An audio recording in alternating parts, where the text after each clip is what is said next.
dalam bahasa Arab ada namanya kalimah. Nah, kalau kalimah itu apa? Kalimah itu adalah kata. Ya. Jadi kalimah dibagi menjadi 3.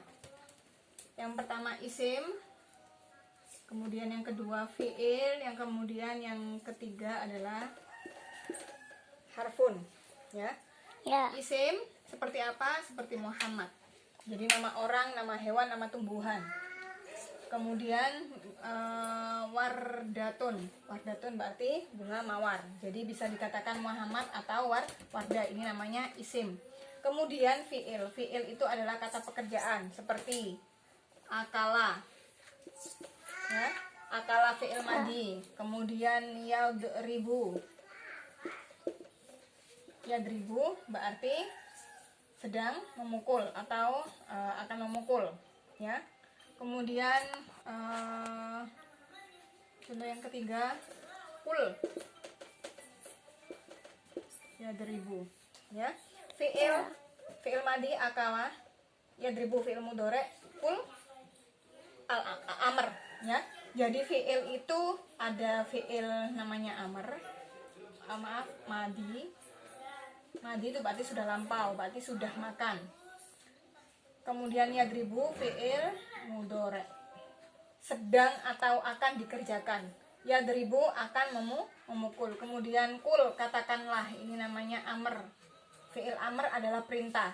Jadi isim, saya ulang ya, kalimah atau kata dibagi menjadi 3. Isim, fi'il, huruf. Kalau isim adalah nama, bisa nama manusia, nama tumbuhan ataupun nama hewan seperti kalbun. Ya, kalbun berarti anjing, wardah bunga mawar, Muhammad. Kemudian yang kedua, kalimat yang kedua adalah fi'il. Fi'il adalah kata pekerjaan. Fi'il dibagi menjadi 3. Ada yang pertama namanya madi, berarti sudah dikerjakan, seperti akala berarti sudah makan. Kemudian yang kedua fi'il mudhari, sedang dilakukan atau akan dilakukan. Yadribu, akan memukul atau sedang memukul. Kemudian yang ketiga ada namanya fi'il amr, yaitu perintah, kul, katakanlah. Kemudian harfun adalah huruf. Apa itu yang dimaksud dengan huruf? Kalimah Arabiyah atau perkataan bahasa Arab atau kata dalam bahasa Arab yang tidak bisa dimengerti kecuali dia digabung dengan kalimat lain.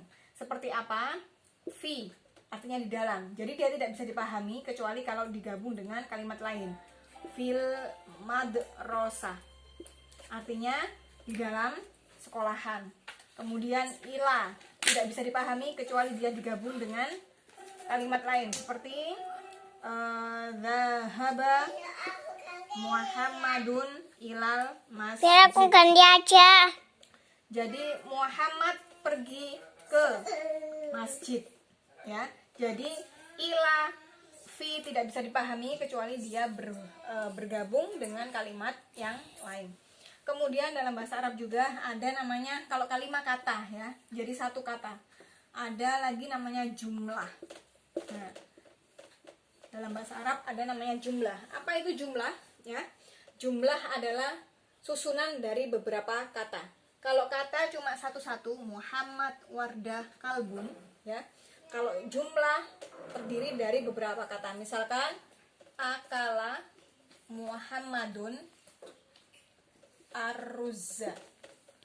Akala Muhammadun aruzza, telah makan. Siapa? Muhammad, aruzza nasi. Jadi Muhammad sudah makan nasi. Ini namanya jumlah. Kemudian jumlah dalam bahasa Arab dibagi menjadi 2. Yang pertama ada namanya jumlah fi'liyah. Yang kedua ada namanya jumlah ismiyah.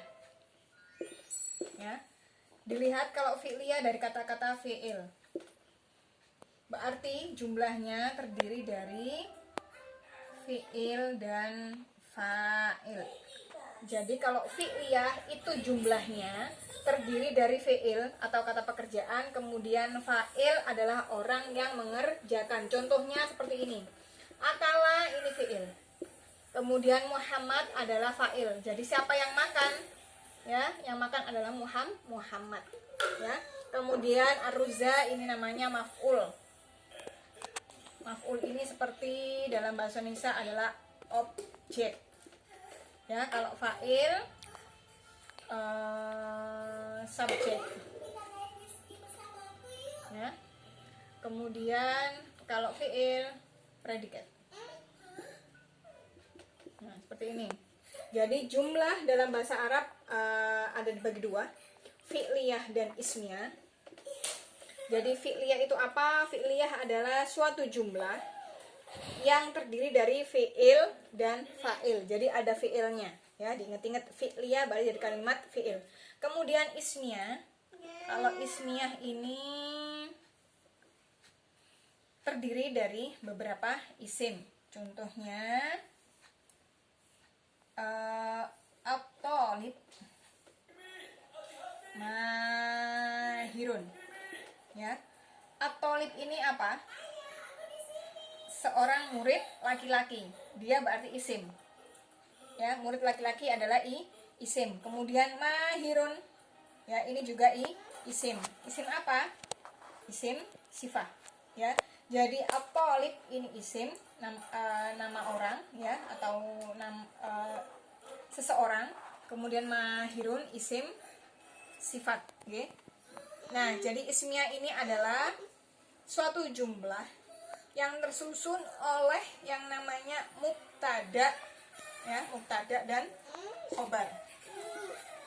Ya, di sini mubtada. Apa itu mubtada? Mubtada adalah kalimat yang terdapat pada awal kalimat. Sedangkan apa itu khobar? Khobar adalah kalimat yang mengabarkan atau kalimat yang jatuh setelah mubtada. Jadi mubtada itu ada di awal, khobar jatuh setelah mubtada. Ya. Ini dasar dari membuat kalimat bahasa Arab. Kalau tidak paham ini berarti akan kesulitan.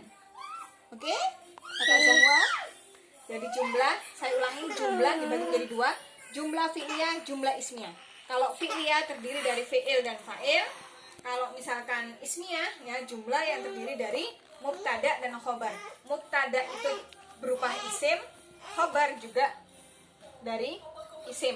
Ya, nanti khobar, nanti ada penjabaran lagi. Jadi khobar itu yang mengabarkan keadaannya mubtada atau mengabarkan sesuatu yang sebelumnya. Nanti khobar bisa terdiri dari isim, bisa terdiri dari fi'il. Ya, nanti akan dilanjutkan ilahnya.